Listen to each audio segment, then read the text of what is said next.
একটা প্রসঙ্গ এসে গেলে এটাকে একটু ধারণা না দিয়ে যেতে আমাদেরও অতৃপ্ততা লাগে, কষ্ট হয়।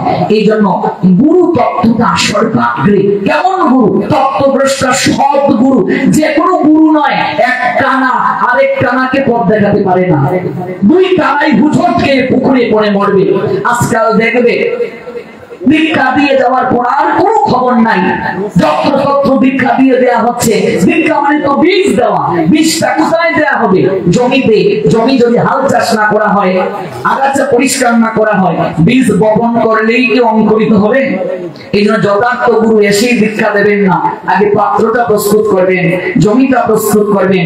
বীজ বপন করেই শেষ নয়, পরিচর্যা করবেন। আমার গুরুদেব বলেন, একজন পিতা যেমন সন্তান নেওয়ার সময় চিন্তা করে, আমার দুটা সন্তান আছে, আমি যে আরেকটা সন্তান নেব তাকে মানুষ করতে পারবো কিনা, আমার জমি আছে কিনা, বাড়ি আছে কিনা, আমার পর্যাপ্ত তাকে পরিবেশ দেওয়ার সামর্থ্য আছে কিনা। একজন গুরুদেব শিষ্য গ্রহণ করার পূর্বে ভাববেন, আমি যে আরেকটা পারমার্থিক সন্তান গ্রহণ করব, আমি তাকে সত্যিকার অর্থে মানুষ করতে পারবো কিনা, তাকে আমি পরমার্থের জ্ঞান দিতে পারবো কিনা, নতুবা সেই গুরু ব্যর্থ। লোভী গুরু, কামি ছেলা, উভয়ে নরকে গেলা। আজকাল অধিকাংশ গুরুদেবরা দেখেন, শিষ্য করার আগে তার ব্যবসা ভালো আছে কিনা, তার বিল্ডিং আছে কিনা। আজকাল মানুষ দীক্ষা দেয় শিষ্যের সামর্থ্য অনুযায়ী, আর অধিকাংশ গুরুদেবরা শিষ্যের দাস হয়ে গেছে। কলিযুগে গুরু দাস শিষ্য হবে, শিষ্যের দাস গুরুদেব হয়ে গেছে। এটা আমাদের জন্য দুর্ভাগ্য। এটা সর্বস্বামী পদের আদর্শ ছিল না, এটা গুরুতত্ত্বের আদর্শ ছিল না। যথার্থ গুরুদেবের কাছ থেকে দীক্ষা নেওয়া এত সহজ নয়, সহজ নয়। যথার্থ গুরু এসে জিজ্ঞেস করবে, কিরে তোর ভজন সাধন কেমন চলছে, আঙ্গিকাদি ঠিক মতো করিস? একজন দীক্ষিত ব্যক্তি, মনে রাখবেন, জেনে যান, স্মৃতি শাস্ত্র থেকে বলছি, একজন দীক্ষিত ব্যক্তি ত্রিসন্ধ্যা একদিন যদি মিস করে, ত্রিসন্ধ্যা কাকে বলে? ত্রি মানে তিন, সন্ধ্যা মানে সন্ধিক্ষণ। সন্ধিক্ষণে যে ভজন তাকে বলে সন্ধ্যা। আপনি আপনার ইচ্ছা মতো আঙ্গিক করলে হবে না, একটা সময় আছে। সকালের আঙ্গিকের সময় কখন? যারা আমরা গুরু মন্ত্র নিয়েছি জেনে যান, সূর্য ব্রাহ্ম মুহূর্ত থেকে সূর্য উদয়ের 24 মিনিট পর, সূর্য উদয়ের আগের 24, সূর্য উদয়ের পরের 24, এই 48 মিনিটের মাঝে আপনাকে প্রাতঃকালের সন্ধ্যা করতে হবে। বিষ্ণু পুরাণ বলছেন মুহূর্ত হচ্ছে 30টা, তার মধ্যে 2টা হচ্ছে শ্রেষ্ঠ মহৎ মুহূর্ত, একটা ব্রাহ্ম মুহূর্ত আর একটা সমুদ্র মুহূর্ত। ব্রাহ্ম মুহূর্তের পরেরটা হচ্ছে সমুদ্র মুহূর্ত। এটা প্রাতঃকালের সন্ধ্যা আহ্নিক। দুপুর বেলা আহ্নিকটা কখন? দুপুর 12টা বাজার আগের 24 মিনিট, 12টা বাজার পরের 24 মিনিট, এই 48 মিনিটের মাঝে আপনাকে দুপুর বেলার আহ্নিক করতে হবে, সন্ধ্যা আহ্নিক। সন্ধ্যা বেলার আহ্নিকের সময় কখন? প্রার্থনার সময়। সূর্য অস্ত যাওয়ার আগের 24, সূর্য অস্ত যাওয়ার পরের 24, এই 48 মিনিটের মাঝে সন্ধ্যা বেলার প্রার্থনা করতে হবে। এই সময়ের বাহিরে কেউ যদি গুরু প্রদত্ত মন্ত্র ধ্যান করে, কখনো তার যথার্থ ক্রিয়া প্রাপ্ত হবে না। এবার বুকে হাত দিয়ে বলুন, আমরা যারা দীক্ষা নিয়েছি, দীক্ষা নেওয়া হয়ে গেছে 20 বছর। দীক্ষার আগে আমি বিড়ি টানতাম, দীক্ষার পরও কি বিড়ি টানছি?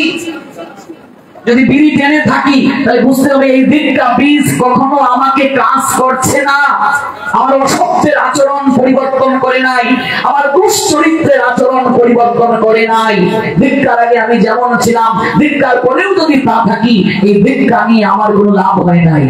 দীক্ষা শব্দের অর্থ দক্ষতা অর্জন করা। আমি সঠিক সময়ে ধ্যান করছি না, সঠিক সময়ে গুরু প্রদত্ত মন্ত্র জপ করছি না। একজন দীক্ষিত ব্যক্তি যদি একদিন ত্রিসন্ধ্যা মিস করে, সকাল দুপুর সন্ধ্যা 3 বেলার মাঝে যদি এক বেলা প্রার্থনা না করে, 3 বেলার মাঝে এক বেলাও যদি না করে, এইভাবে একদিন যদি 3 বেলাই তার মিস হয়ে যায়, 3 দিন না খেয়ে তাকে সূর্য দর্শন করে প্রায়শ্চিত্ত করতে হবে। ভাবুন, যারা আমরা দীক্ষা নিয়েছি, বুকে হাত দিয়ে বলুন, আমরা কি প্রতিদিন গুরু প্রদত্ত মন্ত্রটা ধ্যান করছি? মহাপাপ সঞ্চয় হচ্ছে। প্রতিদিন যারা নিয়মিত যারা আহ্নিক মন্ত্র করবে না, সর্বপ্রথম তাদের আয়ু কমে যাবে। এই মন্ত্রগুলোর একটা বিশেষ শক্তি আছে। আপনি কাম গায়ত্রী পেলেন, আপনি গুরু গায়ত্রী পেলেন, আপনি গৌর গায়ত্রী পেলেন, এই যে আপনি গায়ত্রী গুরু পেলেন, ব্রহ্ম গায়ত্রী পেলেন, এগুলোর এত যে শক্তি আপনি কল্পনাও করতে পারবেন না। কাম গায়ত্রীতে স্বয়ং গোবিন্দ আপনার বশ হয়ে যেতে পারেন, স্বয়ং রামেশ্বর আপনার বশ হয়ে যেতে পারেন। আমরা এই মন্ত্রগুলোর সঠিক ব্যবহার করতে পারছি না। আজও মন্ত্রের শক্তি আছে। মন মানে চিত্ত, ত্র মানে ধারণ করা, যাহা জপের মাধ্যমে স্মরণের মাধ্যমে মানুষের মনের অনাবিলতা তাড়িত হয়, তাহাকে মন্ত্র বলে। আমরা যথাসময়ে এগুলোর ধ্যান করতে পারছি না। দীক্ষাটা আজ ছেলে খেলা হয়ে যাচ্ছে। অধিকাংশ মানুষ মনে করে দীক্ষা মানে হাতের জল শুদ্ধ করা। যে বিয়ে হলো, বৌমা দীক্ষিত না, বৌমা রাতে শাশুড়ি খাবে না, গুরুদেবকে সংবাদ দেওয়া হলো, গুরুদেব এলেন, এসে কানে একটা ফু দিয়ে চলে গেলেন, হাতের জল শুদ্ধ হয়ে গেল, তারপর আর কোনো খবর নেই। এটাকে দীক্ষা বলি না। শাস্ত্র এই দীক্ষার কথা বলে নাই। আপনি যে সন্তান নিলেন, আপনার সন্তান ঠিক মতো সকল কার্য করছে কিনা এটা আপনাকে যাচাই করতে হবে। আপনি যে দীক্ষা সময় জপমালা দিয়ে গেলেন, এই জপমালায় হরিনাম আপনার শিষ্য করছে কিনা আপনাকে জানতে হবে, নতুবা এই মালাই জ্বালা বাড়িয়ে দেবে। একটা গল্প বলে মূল প্রসঙ্গে আসছি। শিষ্য দীক্ষাকালে গুরুকে জপমালা দিয়ে বলছেন, প্রতিদিন বাবা হরিনামটা করবি, ব্রত করবি, একাদশী ত্রিসন্ধ্যাটা ঠিক মতো করবি। কয়েকদিন মনোযোগ সহকারে করলো, তারপর আর আহ্নিকও নাই, সন্ধ্যাও নাই, হরিনামও নাই, কণ্ঠে মালাও নাই, কিছু নাই। গুরুদেব পাশ দিয়ে যাবেন, তাই তিনি ভাবলেন একটু দেখে যাই ঠিক মতো এগুলো পালন করছে কিনা। যখন গুরুদেব গ্রামে প্রবেশ করলেন, সংবাদটা পৌঁছে গেল, এই গুরুদেব আসছেন। গুরুদেব সঙ্গে সঙ্গে ওই যে জপমালা টাঙ্গিয়ে রেখেছিল, সে জপমালা নামিয়ে হরে কৃষ্ণ কৃষ্ণ কৃষ্ণ হরে হরে রাম রাম রাম হরে হরে। গুরুদেব এসে দেখছেন শিষ্য জপ করছে, বলছে বাহ তুই কত ভালো রে, তুই হরিনাম করছিস, আমার প্রাণটা জুড়িয়ে গেল তোকে দেখে, তুই হরিনাম করছিস, বাহ বাহ বাহ বাহ। গুরুদেব যে কদিন থাকলেন খুব দেখালো। এবার গুরুদেব চলে যাওয়ার পর আবার এই যে টাঙ্গিয়ে রাখলো জপমালা, জপথলে অনেক দিন হয়ে গেল, ওই জপমালার ভেতরে মৌমাছি বাসা বেঁধে ফেলেছে, বুঝলে। এবার গুরুদেব একদিন না জানিয়ে পাশ দিয়ে যাচ্ছেন, একটু দেখে যাই।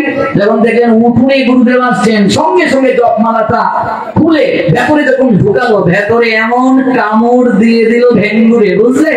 এবার কামড়ের যন্ত্রণায় হরে কৃষ্ণ চুপে ঝরঝর করে জল ঝরছে। গুরুদেব বলছেন, আহা তুই হরিনাম করে কান্না করছিস, এত প্রেম তোর মাঝে। শিষ্য মনে মনে বলছে, আমি কেন কান্না করছি তা তো আমি জানি, আমি ভেঙ্গুরের কামড় খেয়ে কান্না করছি। বলছি, আহারে তুই কত ভালো, তুই হরিনাম করছিস আর কান্না করছিস। এই যে মালা নিলে, মালায় জ্বালা যেমন কমায়, জ্বালা বাড়ায়। যদি ওই মালার ব্যবহার না করো ঠিক মতো, এই অবস্থা হবে। আজকাল এই অবস্থা চলছে আমাদের। এজেন্ট দিয়ে দীক্ষা হয়, অনলাইনে দীক্ষা হয়। দীক্ষা পদ্ধতির একটা বিজনেস পদ্ধতি হয়ে গেছে এখন। কার কত শিষ্য, এটা তো শাস্ত্র সমর্থন করে নাই। শাস্ত্র তো এই অর্থে কখনো বলে নাই। আমরা মনে করি দীক্ষা পদ্ধতি মানে এটা একটি ইনস্টিটিউশন হয়ে গেছে আমাদের, ব্যবসায়ী ইনস্টিটিউশন না। মহাপ্রভু এই সিদ্ধান্তে বলেন নাই। এই জন্য দীক্ষা তাকেই প্রদান করতে হবে, তাকেই শিষ্য রূপে গ্রহণ করতে হবে, একটু যাচাই করে। যাচাই না করলে হবে না, নতুবা উভয়কেই শাস্তি পেতে হবে। গুরুকেও শাস্তি পেতে হবে, শিষ্যকেও শাস্তি পেতে হবে। আমরা যেখান থেকে দীক্ষা নিয়েছি গেলেই আমাদের দীক্ষা দেয় না।